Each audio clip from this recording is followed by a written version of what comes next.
Hey everybody, welcome back to Everyday Barbecue. My name is Mike, and today I'm going to be experimenting with something that I've never done before. I've never had dry-aged beef, and we're going to try that out today. Quick shout out to my buddy Jason who sent this 34-day dry-aged ribeye to me, which I'm going to show you in a minute. But the purpose of this video today is to determine the differences in taste. I'm going to use the cooking method that he requested, and we're going to get started right now.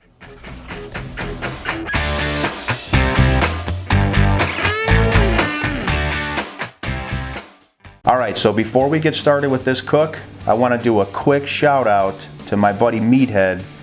He sent me out this knife. He just started this business, this website, where he is selling these. I believe the website's meatheadknives.com. I'll put a link to it down in the description. But when this arrived, I was just super impressed. The wow factor is just crazy. I mean, it's super heavy, it's handmade, and it's just badass. If you're looking for something with a nice wow factor, check this out. Meathead's not paying me to say any of this. He's a friend of mine. I wanted to do him a favor and hook him up with a little mention here in this video. I hope you'll check out that website, take a look at his products, and at least peruse a little bit for him, okay? Alright, now, I've got a ribeye here that my friend Jason sent out to me. It's a 34-day dry-aged ribeye. It's right here. I did a dry salt brine on a rack in the refrigerator. Now this was frozen, it was vacuum sealed, so it's kind of taken a little bit of the shape of the seal from when he did that. But most importantly here is to determine the difference in flavor. So that's really what I'm going for. And I'm excited to try this because I've never had dry-aged beef. Here's the plan for the cook, and then we're gonna get outside and get started. We're gonna go ahead and put this thing on my pellet grill. We're gonna go about 230, 225 Fahrenheit. As soon as I hit my desired temperature, my griddle's gonna be preheated, screaming hot. We're gonna drop this thing on there, go about a minute aside or so. I'm gonna monitor temps. I really wanna try to pull this, get a good sear on both sides and try to pull this off right around 125 to 128. Let the carryover take care of the rest and hopefully nail this cook so we can present something nice for you guys. Most importantly, let's see what the flavor differences are, okay? So anyway, it's a beautiful day outside.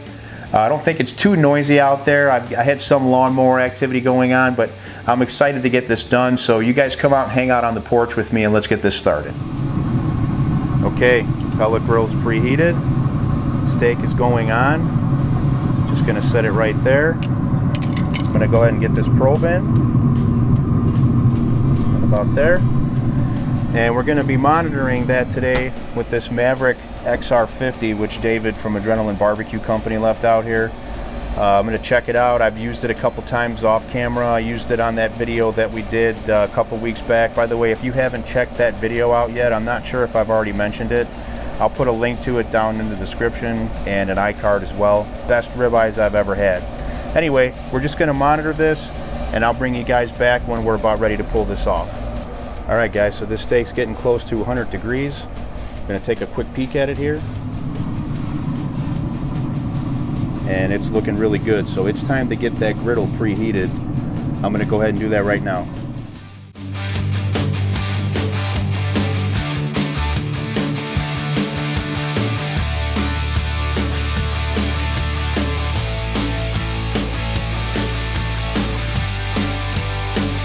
We have hit 110 internal, and it is time to go ahead and pull this off. Okay guys, I'm really going to try to nail this for you, okay?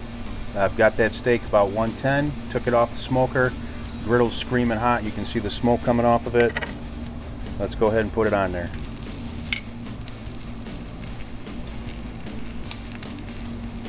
And we're getting really good sear action here. So we're going to leave this for about a minute and we're going to flip it and we're going to take temps. Alright, it's been about a minute. Oh yeah, look at that. We've got some nice crust there on that side. So let's go ahead and let this go another minute.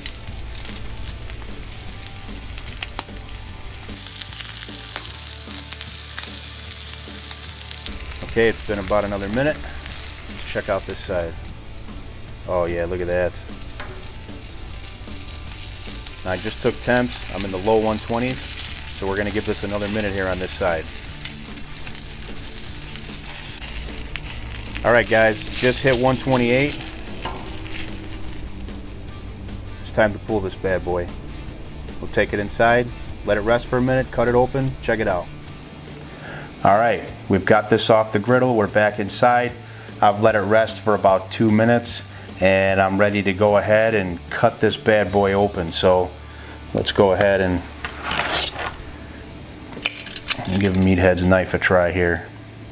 I'm hoping I nailed this. Here we go. All right, guys, there's what we're working with. I got real close, I'm telling you. I don't know if I got medium rare, but I'm real close to it here. I mean, I pulled that off about 127, 128. It's nice and pink inside. And you know, I never did dry aged beef before, so I don't know, maybe this is how it looks when you hit that temp. But anyway, I'm gonna cut a piece of this and we're gonna try this out, okay? So let's do that. All right, guys, I'm gonna tell you what, that smells glorious. Of course, what beef doesn't, right? Looking forward to try. Hey, I'm gonna taste this for you guys right now. I'm gonna give you my thoughts. Just want to let you know, please like, please subscribe, please comment. Look me up on Twitter, on Facebook, on Instagram. If you want to follow me on there, I've even got an everyday barbecue Facebook group. If you want to join in, I usually post some exclusive stuff in there, some behind the scenes stuff. Check that group out. Just look it up on Facebook. It's called Everyday Barbecue Friends Group or something like that. You'll find it. All right, anyway, here we go. Dry aged ribeye taste test. Cheers.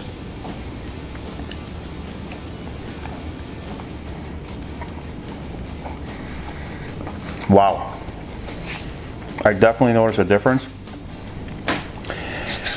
All right, this is an easy one. Firmer texture, more beef flavor than your standard non-dry aged beef. Okay, definitely got more of a beefy flavor and a firmer texture, which was fine. It wasn't overly chewy or anything. Really enjoyed the flavor of this. I have to say that the 2-day salt dry brine technique that I learned from David definitely worked on this too, because every bit of that bite has saltiness to it. It's not just the outside. So big difference with that, I think I'm gonna see with pretty much everything that I cook. And from what I understand, you can do it on just about any protein you're gonna cook. But this right here, very, very good. Certainly, you know, some really strong beef flavor in there. And like I said, the texture, those are the things I noticed. So, you know, I've never dry aged anything before. I don't know what the process is. I don't know how hard it is, but I'll tell you what, it sure tastes like it's worth it. Something I may get into. I might do some future videos on. Anyway, I really appreciate you guys hanging out with me today. I had a blast doing this video. I hope you guys enjoy it. Like, comment, subscribe. I'm about to eat some more of this. Cheers. I'll see you guys on the next episode.